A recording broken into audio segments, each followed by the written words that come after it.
ఉత్తరప్రదేశ్ ప్రజలు చాలా యూనిటీగా ఉన్నారు. అంటే అక్కడ ఉన్నటువంటి హిందువుల్లో ఇప్పుడు ఎంత చైతన్యం వచ్చిందంటే, గ్యాస్ ధర రూ. 5,000, పెట్రోల్ ధర రూ. 500 పెరిగినా పర్వాలేదు మా వరకు. ఎందుకు అంటే, మా రాష్ట్ర పరిస్థితి ఏంటో మీరందరూ చూశారు. ఒకప్పుడు దేశంలోనే నెంబర్ 1 క్రైమ్ స్టేట్ ఏది అంటే యూపీ అని చెప్పేవాళ్ళు. అలాగే ఉండేది కూడా. గ్యాంగ్స్టర్లు, రౌడీలతో నిండిపోయింది. సామాన్య ప్రజానీకం ఇక్కడ బ్రతకలేకపోయారు. అలాంటి పరిస్థితిలో ఈరోజు గత 8-9 సంవత్సరాలుగా యోగి ఆదిత్యనాథ్ తీర్చిదిద్దినటువంటి విధానం చూస్తే మీ అందరికీ ఆశ్చర్యపోవలసినటువంటి పరిస్థితులు ఉన్నాయి.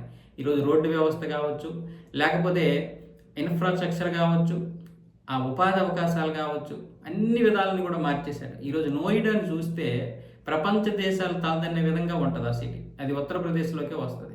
అయోధ్యలో రామ మందిర నిర్మాణం కానీ, వారణాసిలో ట్రాఫిక్ కంట్రోల్ చేసి మళ్ళీ అక్కడ రకరకాల రోప్ వేలు, అలాగే అభివృద్ధి కార్యక్రమాలు చూస్తే నిజంగా మనకి తల తిరుగుతుంది. అంటే ఇది ఉత్తరప్రదేశ్ అయినా అనిపిస్తుంది.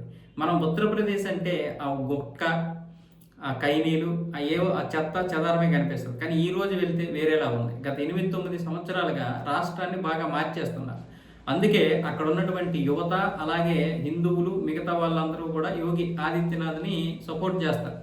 మళ్ళీ కాంగ్రెస్కి కానీ లేదనుకుంటే ఎస్పీ అయినటువంటి సమాజ్వాదీ పార్టీకి వేస్తే అఖిలేష్ యాదవ్, వీళ్ళందరూ మళ్ళీ మునుపిటి రాష్ట్రంగా చేస్తారు. అందుకని ఈరోజు అక్కడ కార్యకర్తలు ఏం మాట్లాడుతున్నారు చూడండి.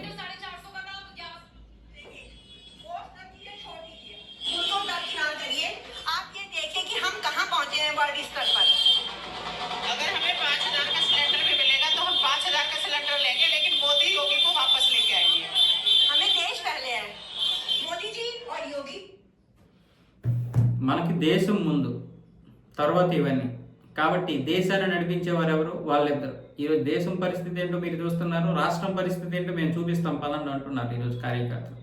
దీన్ని ఏమైనా అనుకోండి, పెయిడ్ ఆర్టిస్టులు అనుకుంటారా, కార్యకర్తలు అలాగే మాట్లాడతారు అనుకుంటారా, అంధభక్తులు అనుకుంటారా, ఎవడేమనుకున్నా పర్వాలేదు. ఏ చెత్త వెధవ ఎలాగనుకున్నా నష్టమేమీ లేదు. ఉత్తరప్రదేశ్ పరిస్థితే కాదు, ఈరోజు దేశం పరిస్థితి గత 10-11 సంవత్సరాలుగా ఎలాగ మారిందో మన కళ్ళతో మనం చూసాం. ఎవడైనా సరే చూడలేనటువంటి కబోది, కళ్ళుండి గుడ్డిగా ఉండేటటువంటి కబోది నా కొడుకులు ఎన్నైనా మాట్లాడతారు. ఈరోజు మన నితిన్ కుమార్ని చంపేశారు ఢిల్లీలో ముష్కర్లు. ఎవరు చంపేశారు చూశారుగా.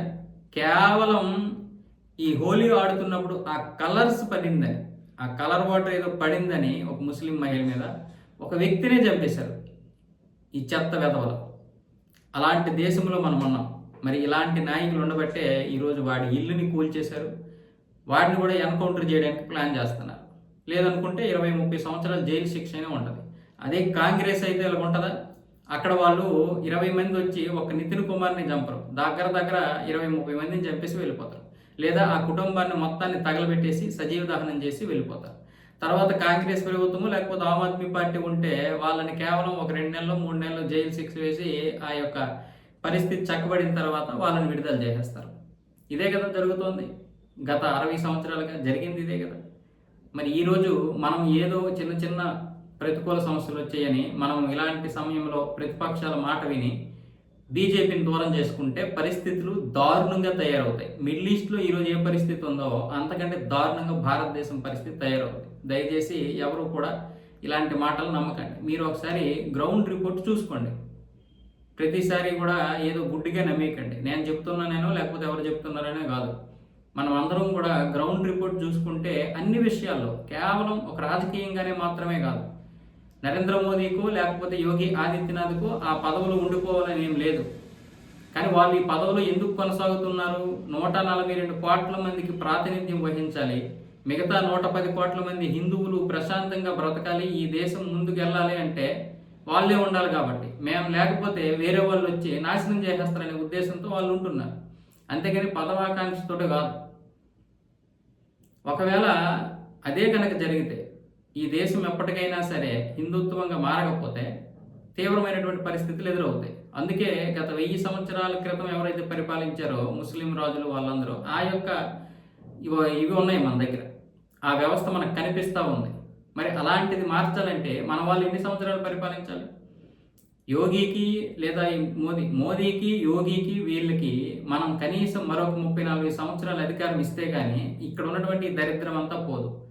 కాంగ్రెస్ చేసినటువంటి పనికిరాని పనులన్నింటినీ ఇప్పుడు బీజేపీ కడుక్కుంటూ ముందుకు అభివృద్ధి వైపు వెళ్ళాలి. చైనాతో పోటీ పడాలి, పాకిస్తాన్ నెట్టివెరచాలి, పాకిస్తాన్ని పక్కన పెట్టాలి, అమెరికాతో దోబూచులాడాలి, ప్రపంచంలో అందరితో సంబంధాలు పెట్టుకోవాలి, ఈ దరిద్రం ఇక్కడ ఉన్నటువంటి దరిద్రాన్ని కడుక్కోవాలి. ఇన్ని సమస్యలు ఉన్నాయి ఇక్కడ. కాబట్టి కొన్నిసార్లు చిన్న ఏదో మైనస్లో ప్రతికూలము కనిపించిందని ఓట్లు మార్చుకోకండి. మీ ఓటు విలువ మరో 20 సంవత్సరాలు ఏ విధంగా కూడా మారకూడదు.